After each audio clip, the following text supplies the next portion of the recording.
Assalamualaikum warahmatullahi wabarakatuh. Mohon izin memperkenalkan diri, nama Taruna Hafidias Alfianur asal Pacitan, NIT 2222017. Saat ini saya menempuh pendidikan di Akademi Kelautan Banyuwangi dengan program studi Ketatalaksanaan Pelayaran Niaga dan Kepelabuhanan.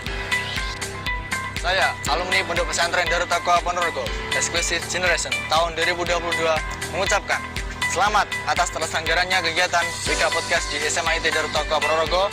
Semoga selalu diberi kelancaran dan selalu diberkahi oleh Allah SWT. Sekian, terima kasih. Assalamualaikum warahmatullahi wabarakatuh. Selamat sore dan salam sejahtera untuk kita semuanya, Bapak Ibu, Kakak sekalian, semuanya apa kabarnya nih? Baik ya, alhamdulillah senang sekali pada sore hari ini saya diperkenalkan menjadi host dalam acara podcast BK SNIT Darut Taqwa dengan episode kedua berjudul Meraih Beasiswa ke Negeri Kangguru bersama narasumber kita Kak Nunggi.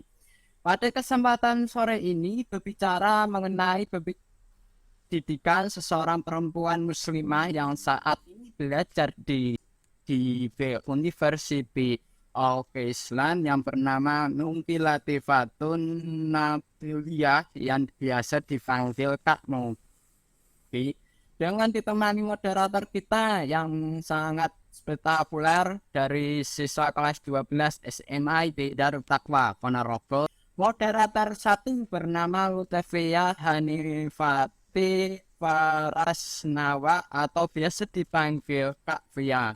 Dan moderator kedua bernama Daiva Fasrezi Wirananda atau dipanggil Kak Daiva. Sebelum dimulai, bantu perkembangan channel kami dengan subscribe, like, komen di channel kami di YouTube BK SMID Darut Taqwa. Terima kasih. Selanjutnya saya persilakan Pak Fria sebagai moderator satu untuk memimpin podcast. Terima kasih.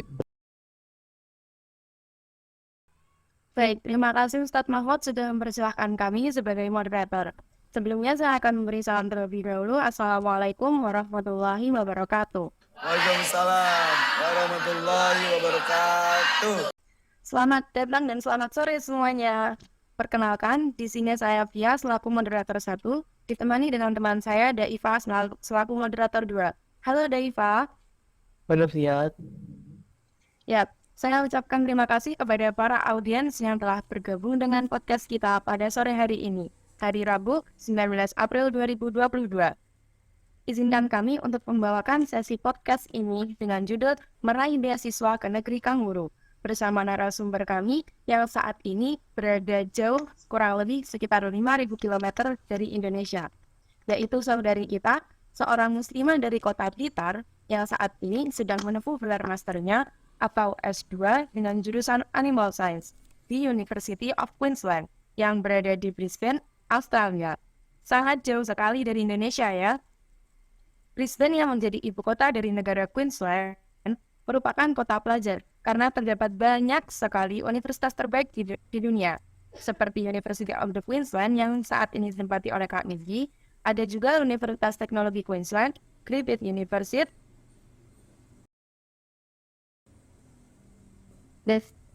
dan masih banyak sehari-hari ini yang biasa dipanggil dengan Kak Nunggi. Selamat sore Kak Nunggi. Halo, sore semuanya.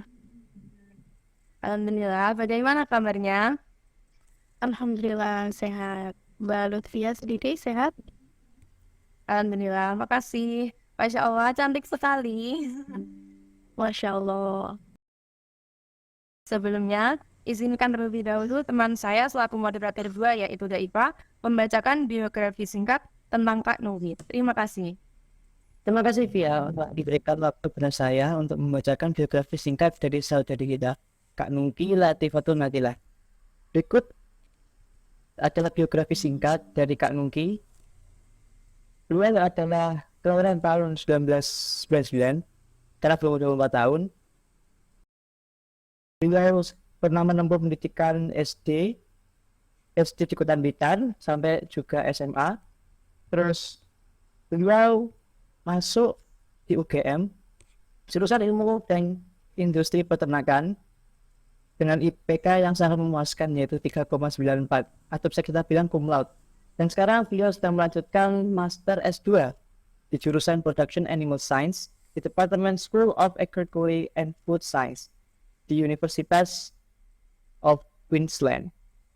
Beliau juga memiliki banyak penghargaan yaitu lulusan terbaik, lulusan tercepat, lulusan termuda di jurusan Ilmu Industri Fakultas Peternakan Universitas Gadjah Mada yang diberikan oleh Universitas Gadjah Mada pada Mei 2021. Beliau juga memiliki beberapa pengalaman, salah satunya yaitu adalah Business Division in the Internship Ministry pada April 2017 sampai Januari 2018. Sekitar Marketing Majapahit tahun 2018 sampai 2018. Laboratory Assistant in the Biology Faculty di UGM pada Agustus sampai Desember 2018.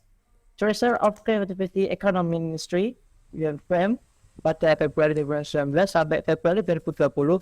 Dan yang terakhir adalah Student Intern of Senator Farm pada Agustus 2020. Beliau juga mengikuti kesukarelawan, yaitu memiliki pengalaman di Fasilitator Gerakan Nasional 1000 Startup Digital pada Agustus 2021. Yang kedua, Fasilitator Innovative Academy pada Maret 2022 hingga April 2022. Dan yang terakhir adalah Co-Founder and Commissioner Romansa ID pada Agustus 2020 hingga saat ini. Kesukarelawannya yaitu adalah Delegasi Asia World Model United Nations pada Maret 2021 di bidang pemberdayaan ekonomi dan Treasure Kuliah Kerja Nyata PPM UGM Unigilsik pada Oktober sampai November 2020. Beliau juga mengikuti organisasi, yaitu yang pertama pada saat SMA beliau mengikuti PMR, terus juga masuk di OSIS, terus pada saat beliau sudah berkuliah beliau juga ikut dalam forum studi mahasiswa peternakan UGM, juga ikut dalam bagian TEM, dan juga mengikuti forum studi mahasiswa peternakan UGM. Proyek beliau adalah Gadjah Mada Entrepreneur 2019, Cup dan LPDP atau Lembaga Pengelolaan Dana Pendidikan, itu merupakan beasiswa dari beliau. Mungkin sekian, terima kasih. Bisa juga follow akun Instagram dari NLUI dan YouTube BK SMIT Darul Taqwa. Mungkin itu saja, saya kembalikan kembali kepada moderator 1 via untuk melanjutkan ke sesi diskusi. Terima kasih. Ya, terima kasih kepada Daiva atas pembacaan biografi singkat Kak Nungki. Maaf, izin melanjutkan sesi diskusi dengan Kak Nungki. Halo Kak Nungki. Halo. Oke, sesuai dengan biografi yang telah dibacakan oleh Daiva, Kak Nungki saat ini sedang melaksanakan studi dengan beasiswa dari Lembaga Pengelolaan Dana Pendidikan atau biasa disingkat dengan LPDP. Pasti jadi dambaan orang ya beasiswa ini, apalagi bisa sampai ke luar negeri. Nah, sehubungan dengan itu, ada sebuah peribahasa yang dulu diajarkan waktu saya masih di sekolah dasar. Berakit-rakit ke hulu, berenang-renang ke tepian. Yang artinya bersakit-sakit dahulu, lalu bersenang-senang kemudian. Mungkin peribahasa ini cocok menggambarkan perjuangan Kak Nungki untuk meraih beasiswa sampai negeri Kanguru atau di benua Australia. Dari beasiswa yang telah diraih, ada pertanyaan nih Kak. Dulu kan Kakak sempat S1 di UGM dengan jurusan Ilmu Industri Peternakan. Lalu melanjutkan ke jenjang S2 dengan jurusan Animal Science atau Ilmu Hewan. Kalau boleh di-spill nih, apa yang melatar belakangi pilihan Kakak untuk akhirnya serius mengambil jurusan yang berhubungan dengan peternakan atau kehewanan? Oke. Pertanyaannya lumayan membawa flashback ke masa lalu ya. Jadi sebenarnya awalnya karena arahan orang tua sih sebenarnya awalnya. Karena saya dibesarkan di lingkungan yang notabene banyak sekali peternakan di situ di Blitar, apalagi perunggasan. Jadi fokus saya di sini tuh di bagian perunggasannya. Nah di bagian apalagi dikerucutin lagi di peran di nutrisi atau pakan ternaknya. Kenapa tertarik? Karena saat kita pelajarin pakan atau nutrisi ini sebenarnya memegang peranan yang sangat penting di sustainability usaha peternakan khususnya perunggasan. Jadi almost 70% biaya produksi itu feed cost-nya, katakanlah operasional cost-nya lah, itu dipegang dari pakannya. Jadi kalau sesuatu yang nggak enak, sesuatu yang nggak baik terjadi di manajemen pakannya ataupun harga pakannya naik, itu akan selalu berimpact yang besar terhadap productivity dan juga keberlangsungan usaha tersebut. Makanya di sini pengen belajar lebih jauh mengenai hal tersebut, gimana caranya nanti kita bisa memanage pakan itu dengan baik, memenuhi nutrisi hewannya gimana, terus sustainability usahanya bisa panjang gitu.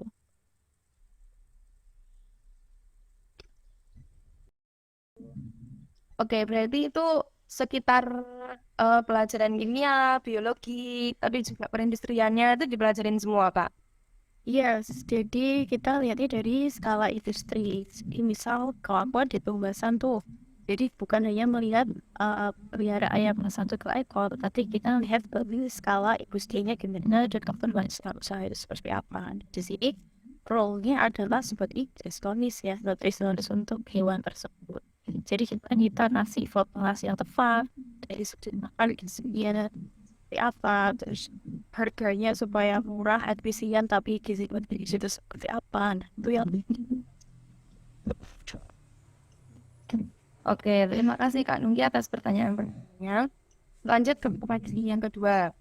Nah, ini kan S1-nya di Jogja, habis itu S2 ya. Beda kota, malah sampai beda negara. Dari wilayah pendidikan ini, apakah ada hal-hal yang membuat Kak Nungki mengalami culture shock? Nah, dari situ bagaimana caranya Kak Nungki mengatasi perbedaan tersebut? Oke.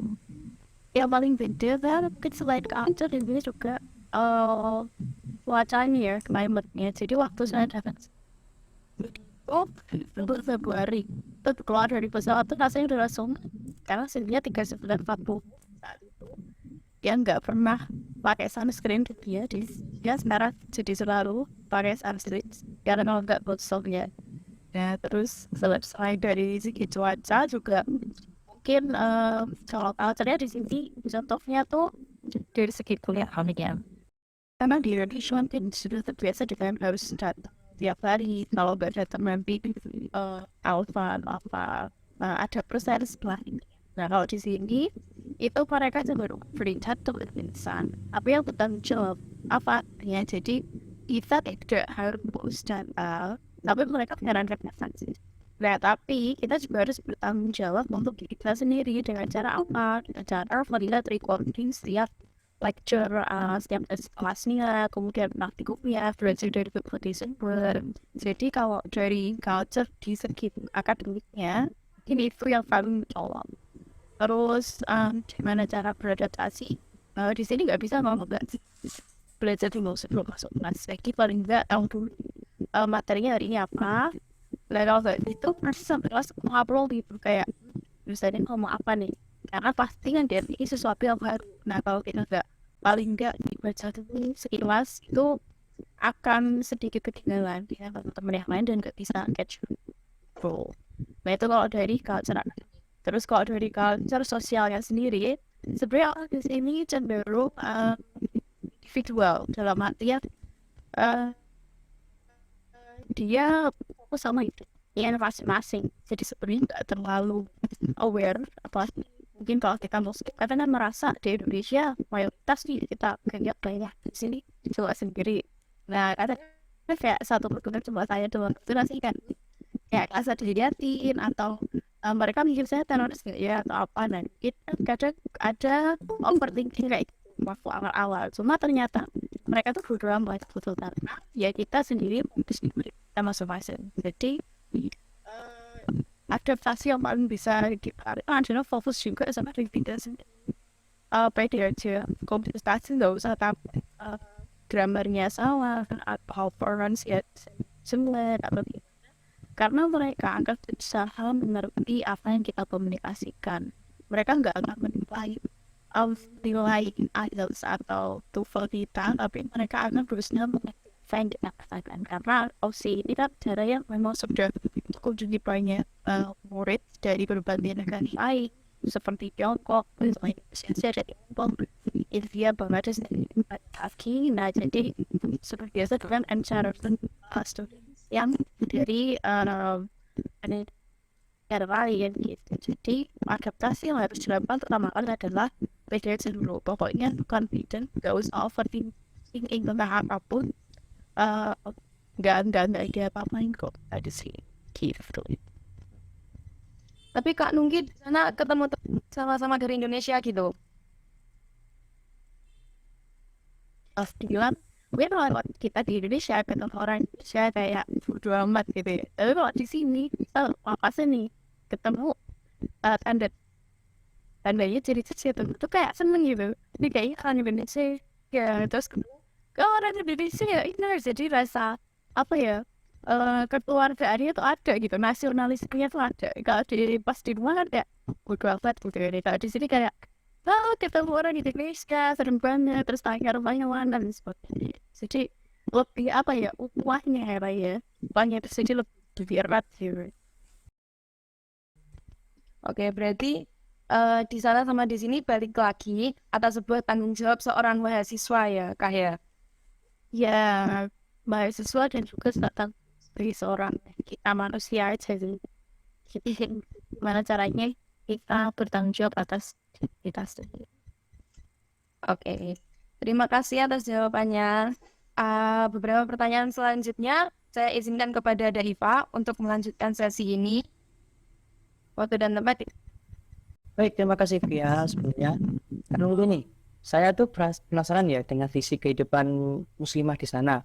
Nah, kalau Kak Nungki sendiri nih yang sudah mengalami di sana, gimana sih rasanya di muslimah di Australia? Kan kita tahu di luar negeri itu yang katanya ya, notabene orang-orang barat, ya kan? Itu kan pasti dipakainya terbuka lah, terus tidak menutup aurat, terutama tuh orang muslim itu sangat banyak daripada orang muslim. Nah, kan Kak Nungki kan muslimah sana. Bagaimana Kak rasanya menjadi muslimah di sana itu? Rasanya sih yang kayak aku bilang itu, yang pertama pasti kayak merasa beda sendiri gitu. Kadang merasa takut diliatin atau ada yang nggak suka, karena kan itu something yang jarang gitu, yang orang luar lihat dari lingkungan mereka, kayak jarang gitu menemukan hal kayak gini, orang pakai hijab atau apapun itu. Nah, mungkin yang penting kita selalu mendekatkan diri sama Tuhan ya. Jadi setiap saat karena kita di sini sendiri, kadang tuh udah pasti otomatis kayak nggak ada tempat lain kita mengadu kalau nggak ke Allah gitu kan. Jadi harus selalu ingat sama Allah dengan prinsip-prinsip hidup kita. Meskipun kadang kan semisal kayak ada party nih. Jadi di kampus tuh kan setiap beberapa minggu atau bulan sekali ada party gitu dan sebagainya. Ada event-event yang kita nggak bisa datang. Contohnya ya party itu tadi, saya kemana datang kita nggak datang. Tapi kan itu bentuk apa ya, kita membatasi diri untuk melindungi diri kita sendiri. Nah, tapi kita juga tetap bisa berinteraksi dengan mereka di acara-acara. Terus mungkin kaitannya yang paling terasa kalau jadi seorang muslimah ataupun kita yang beragama Islam ya, umat muslim di sini harus pintar-pintar menjaga waktu sholat, karena pasti tidak ada break untuk sholat subuh, sholat asar kayak gitu tuh nggak ada. Jadi memang harus menyalakan waktu. Apalagi keberadaan sholat ataupun masjid itu nggak kayak di Indonesia ya. Kalau di Indonesia kan sangat mudah menemukan masjid musola dan bentuknya tuh jelas itu masjid musola. Kalau di sini bisa dibilang jarang dan jaraknya tuh jauh.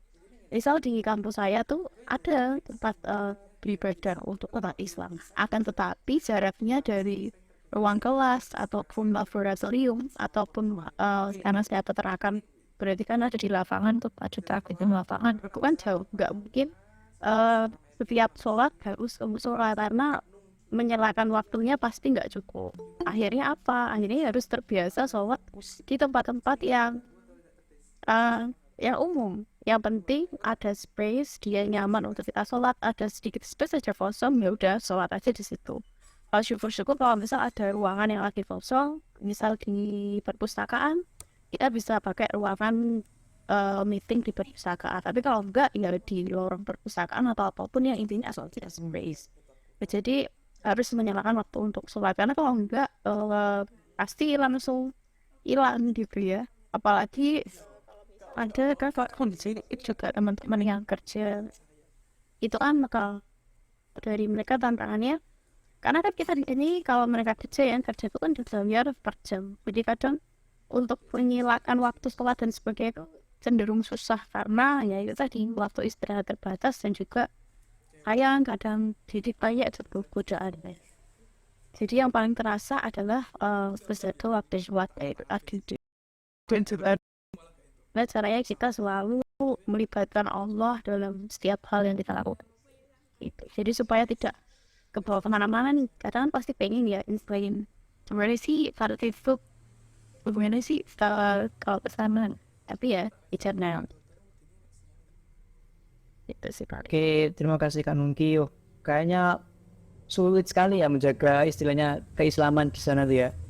Terutama katanya sholat itu. Kalau di praksis ya yang penting kita konsisten itu tadi makanya kita deketin diri sama Allah. Kalau kita udah cinta kita cinta sama seseorang aja kan nggak bisa jauh-jauh kan. Nah makanya kalau kita cinta sama Allah kan nggak mungkin kita juga jauh-jauh dari Allah, nggak mungkin kita tidak jauh dari sholat. Nah jadi harus mencintai keyakinan kita, Tuhan kita lah baik. Baik. Terus ini pertanyaan terakhir nih Kak Nungki. Ini kayaknya bagi beberapa audiens paling juga sama ya. Terus bagaimana cara Kak Nungki itu bisa dapat beasiswa LPDP? Itu bagaimana Kak caranya Kak? Gimana caranya? Oke. Sebenarnya kalau dibilang gimana caranya, pasti semua ada prosesnya. Jadi ada beberapa tantangan juga yang harus dihadapi sebelum saya mendapatkan hal tersebut. Kita berangkat dari tantangan dulu, nanti habis itu saya kasih tips-tipsnya. Jadi kalau saya sendiri dulu jadi rencananya sebenarnya saya tuh mau apply LPDP di tahun akhir tahun 2021. Jadi saya lulus Mei dan saya rencananya mau apply itu di Agustus, tapi saat ini Tuhan berkata lain karena tes IELTS ini tidak bisa dilaksanakan, itu tidak bisa jadi nggak punya sertifikat untuk enggak cerdas seperti itu.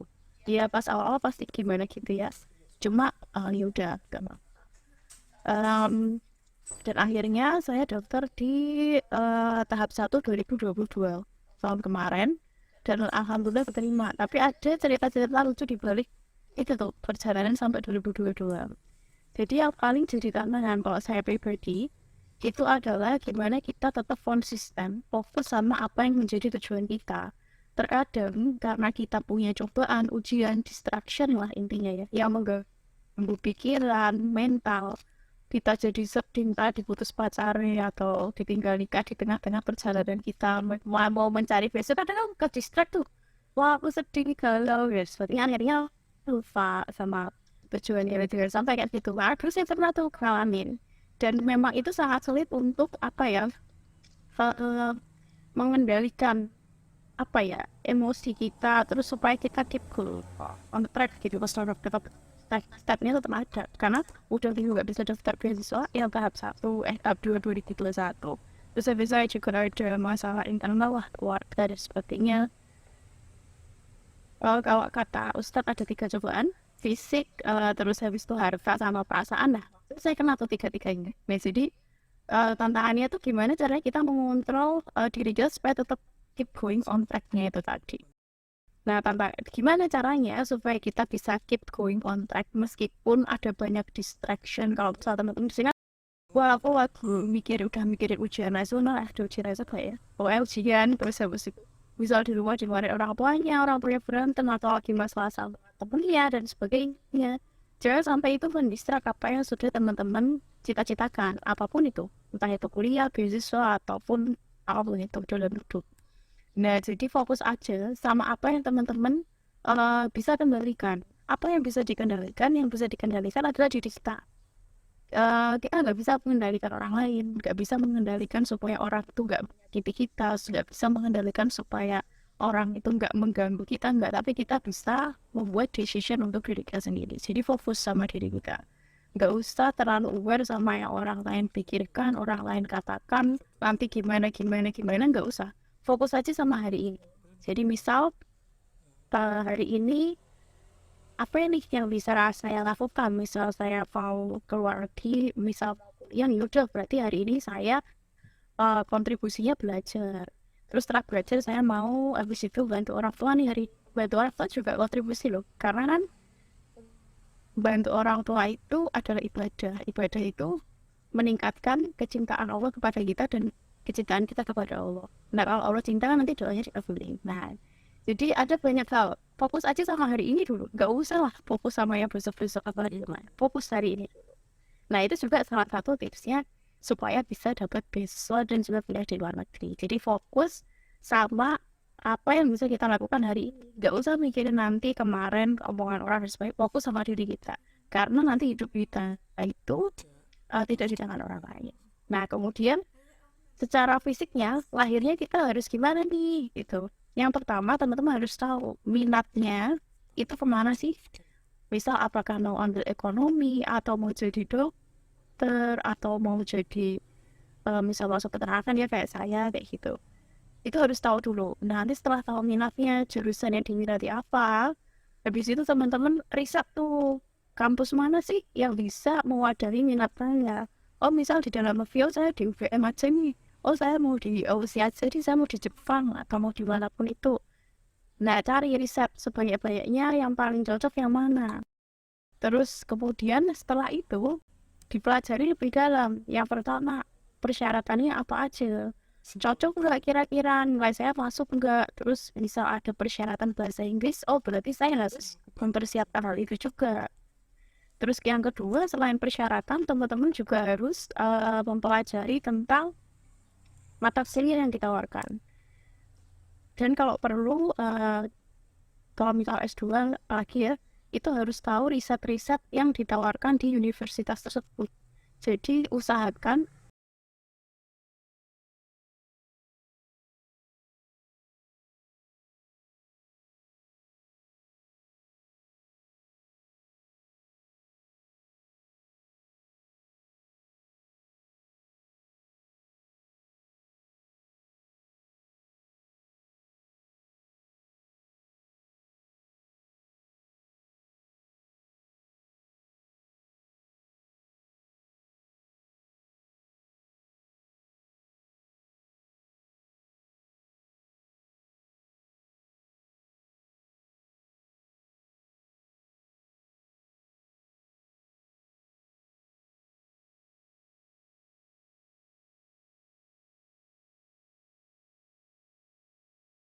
kalau mau cari beasiswa, carilah beasiswa itu, dipelajari beasiswanya, syaratnya apa aja. Kemudian harus dicocokkan antara timeline beasiswa dan juga timeline penerimaan kampus.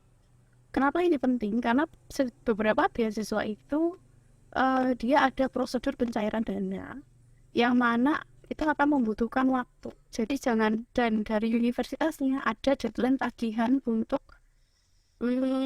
pembayaran tuition fee itu SPP atau UKT lah kalau di Indonesia. Nah, jadi harus memadai gitu.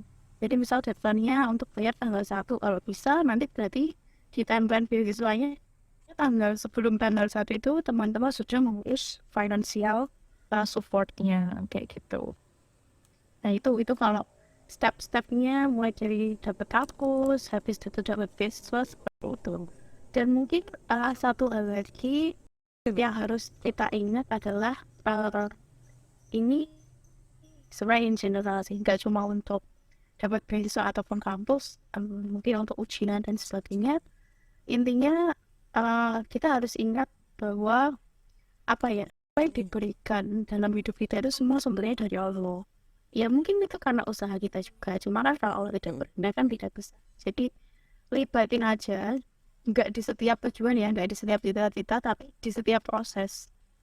Nah jadi di setiap proses dilibatin sekecil teman-teman mau belajar persiapan. Kalau saya dulu SBMPTN itu S1 ya, SBMPTN yang tes umum itu, belajar tuh dilibatin, ya Allah nih aku hari ini mau belajar, bantu ya supaya bisa fokus, bisa tenang belajarnya dan sebagainya itu.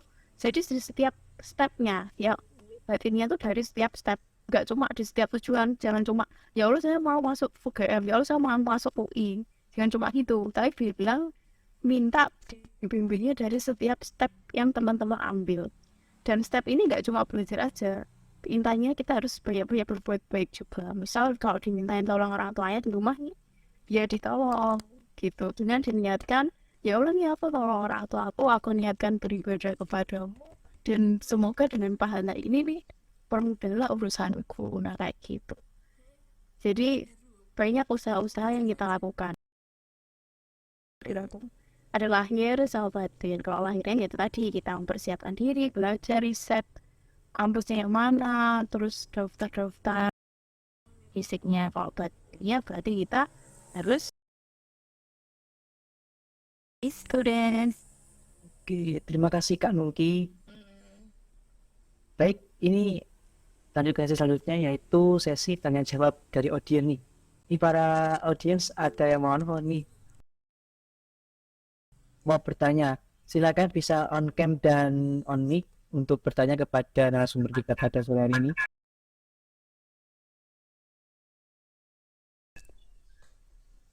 Assalamualaikum warahmatullahi wabarakatuh. Perkenalkan, saya Fathia Aulinda.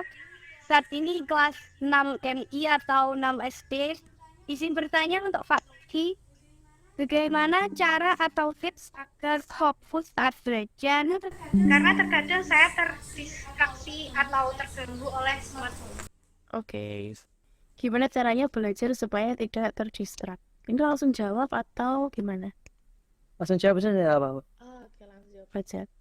Kalau saya pribadi biasanya jadi ada waktu yang saya bilang waktu private. Jadi kita nggak pegang HP, nggak pegang apa-apa. Jadi itu waktu private kita untuk melakukan sesuatu yang butuh konsentrasi tinggi.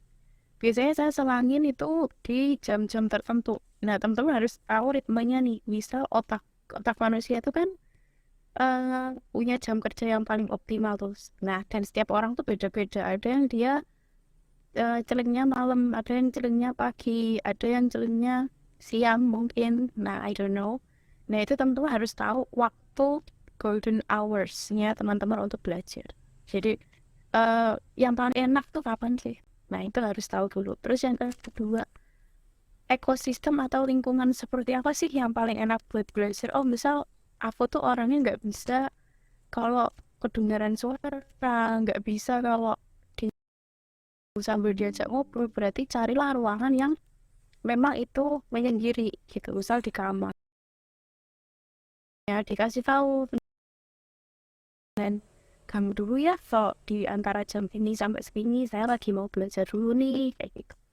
Terus supaya HP-nya tidak dipegang-pegang, nah lebih baik HP-nya jangan ditaruh di dekat buku. Nah jadi misal bisa ditaruh di mana dulu?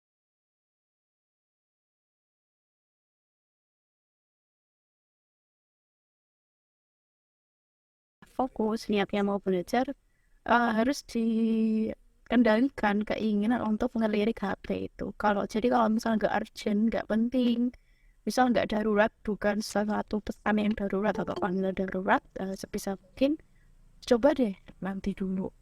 Coba ditengok nanti dulu, lanjutin dulu pekerjaannya gitu. Jadi mungkin kurang lebih itu sih. Nah, tapi itu juga tidak berarti juga teman-teman harus belajar terus gitu. Biasanya 1 jam itu belajar sebenarnya jeda misal 10 menit atau 15 menit. Nah, kita melakukan apapun lah. Kalau misal mau cek HP silahkan, kalau misal mau ngemil atau apa silahkan. Misal kita sediakan waktu 3 jam belajar, jangan full 3 jam belajar juga. Misal 45 menit belajar, istirahat dulu 15 menit. Misal lanjut lagi, istirahat lagi, lanjut lagi. Jadi supaya otaknya juga enak gitu. Jadi ciptakan aja lingkungan tiap enak yang nyaman, entah itu dari ruangan, entah itu dari gimana teman-teman supaya HP-nya nggak disentuh, entah itu dengan dimatikan, dan tepukan jam-jam emasnya teman-teman untuk belajar. Nah, kalau saya biasanya ini kalau mau ujian tuh penting banget nih jam-jam ini. Jadi misal sebelum tidur itu paling enggak baca dulu sekilas materi. Nah, nanti paginya kita baru belajar yang benar-benar belajar. Jadi otak kita tuh kayak ada briefingnya gitu ya. Oh kayak pernah kebaca nih kemarin, hari ini belajar buat ujian besok tuh, jadi semalam kayaknya udah pernah baca nih. Jadi nggak langsung sesuatu yang baru terus kita pelajarin, nah itu akan susah. Ada gitu sih. Baik, terima kasih Kak Nungki atas penjelasannya. Sekarang pertanyaan kedua, ada yang mau bertanya lagi dari para audiens? Mumpung masih banyak waktunya juga nih kayaknya. Ada yang bertanya? Kalau enggak, saya mau bertanya lagi nih Kak. Boleh. Di sana itu kan pastinya setiap hari berbahasa Inggris ya kan? Yes. Nah, itu Kak Nungki itu pada saat di sana, apa pernah kayak miskom itu pernah nggak Kak? Kak pengennya ini tapi ternyata pahamnya orangnya itu. Itu pernah nggak Kak kayak miskom itu? Pernah miskomnya, tapi karena lebih ke, kalau dia ke saya mungkin saya penyampaiannya kurang bagus ya. Jadi waktu itu saya pernah tuh telepon untuk aktivasi Google Card.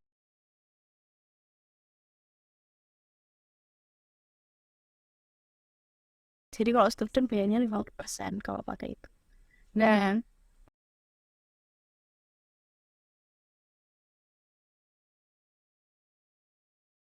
password, kan harus nge-spelling tuh. Nge-spelling hurufnya apa aja. Dan dalam bahasa Inggris kan kadang agak susah ya. Sepenangkapan saya, dia mengisi password itu dengan apa yang saya omongin. Ternyata enggak, ternyata dia isi password itu dengan nomor handphone saya gitu sih cerita. Nah saya kan nggak bisa tuh akhirnya login, tak pakai oh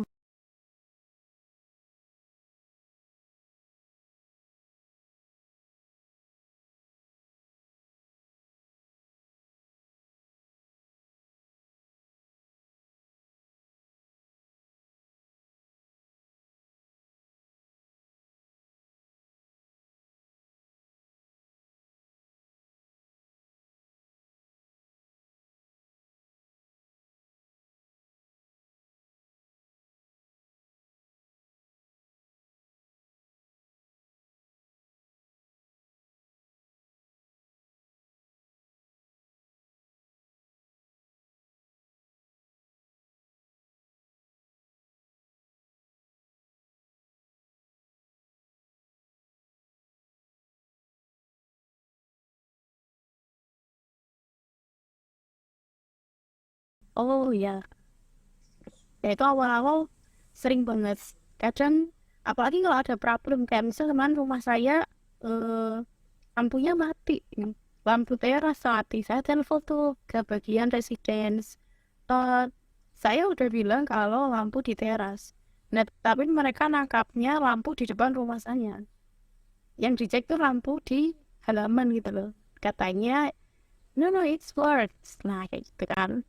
Nah, ternyata pas datang ke sini, yang saya maksud sama yang dia tangkap berbeda. Karena yang saya maksud di teras, yang dia tangkap di depan rumah itu, di depan rumah di jalanan gitu loh. Jadi di depan rumah saya, di jalan itu ada lampu jaruan. Nah, jadi miskom kayak gitu. Tapi nggak apa, it's okay. Kita tinggal minta aja dia untuk ulang lagi. Atau biasanya kalau dia nggak paham, dia juga akan minta untuk kita ngulang lagi. Yang penting kita pede untuk ngomong dan fokus sama gimana caranya mereka ngerti gitu sih. Nah, tapi nanti lama kelamaan akan semakin terbiasa karena kan sering komunikasi, sering dipakai kan, jadi sering lebih tahu lah gitu. Oke, terima kasih Kak Nungki. Ini terakhir ini ada yang bertanya. Pertanyaan terakhir nih. Good afternoon, good evening, good morning. I have been kind of seeing this program going on. I've been kind of wondering what is it all about. So I was like, okay, I'm going to join today and know what the program is all about. If it is beneficial, I'll be attending almost every day. My question is, what is this program all about? And sorry, I forgot to introduce myself. I'm Ibrahim from Nigeria. So I want to know the essence of this program, and is the program for the full nations, like internationally, or is just within? Well, I could see it's not just because it is not within only Indonesia, because Mohammed mentioned that some people are here from Australia. So my question is it beneficial to the full for the whole nations all around the world? And what are the objectives of this program? Thank you, Ibrahim, for your asking us. Mbak Nungki, the question is, what the benefit of your program to our nation, Indonesian, or to the world? Jadi pertanyaannya adalah bagaimana atau manfaat dari programnya Mbak Nungki untuk Indonesia atau untuk dunia. Terima kasih. No, I think he asks about your program. I mean, like this event. Is it right? As I'm right? Are you asked for these programs, Ibrahim, or my study program? I didn't. Okay, this Islamic program. Sorry? Is this Islamic program? The program. yeah. Okay. So Ibrahim asks about your program, guys. What I'm asking, I'm not question, is this Islamic program? I'm not. Yeah, so this is a program from one of the SMA IT Darut Taqwa. It is senior high school in Indonesia, Islamic basis, and yeah, this is their programs. They make a podcast. Maybe Fauzi can explain more about this program, because I'm not the part of this school, so I just told my experience when I studied in Australia. So maybe Fauzi can explain more. Okay. Ibrahim, is enough your answer? Fauzi, jadi yang ditanyakan Ibrahim itu, dia menanyakan program kalian ini loh, podcast kalian dan sekolah kalian. So he wants to know more about it, the essence, and then yeah, about your school maybe. Oh yeah. Ibrahim, thank you for your asking. So let me give brief explanation about our program. This is podcast. We invite someone who have achievement in education. For example, Miss Nungki, he get a scholarship from LPDP in Australia. So, thank you for your asking, Ibrahim.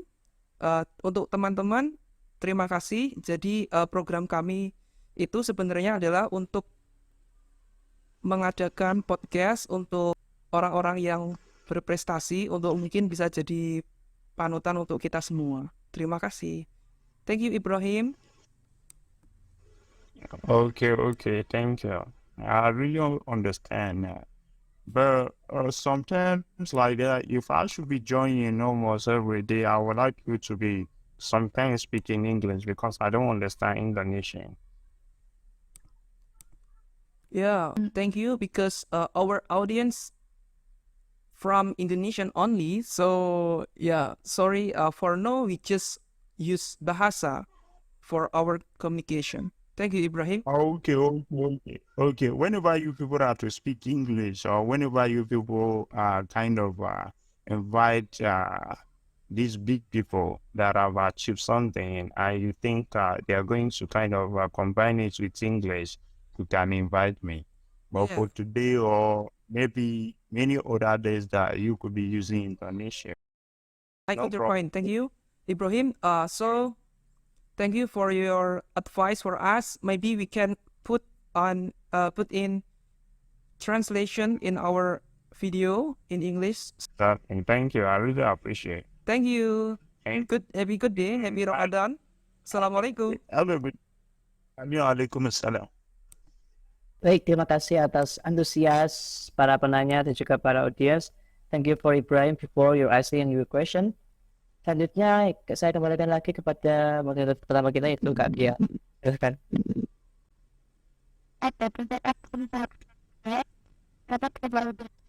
Inisiatif untuk bertanya karena ini bukan sekedar tanya-tanya sepele tapi tanya-tanya berhadiah ilmu. Oke, nggak kerasa ternyata sesi inti podcast kita pada sore hari ini sudah habis. Kami mengucapkan terima kasih yang sangat banyak kepada Kak Nungki karena telah berbagi pengalaman dan keseruan pada sore hari ini.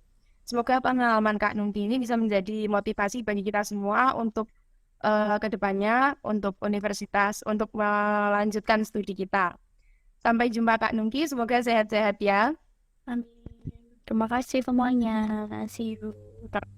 See you. Sesi podcast ini saya kembalikan kepada host. Baik, terima kasih kepada Kak Lutfia. Alhamdulillah kegiatan podcast PKSMI Darut Taqwa berjalan lancar. Baik, acara kegiatan ini sudah selesai.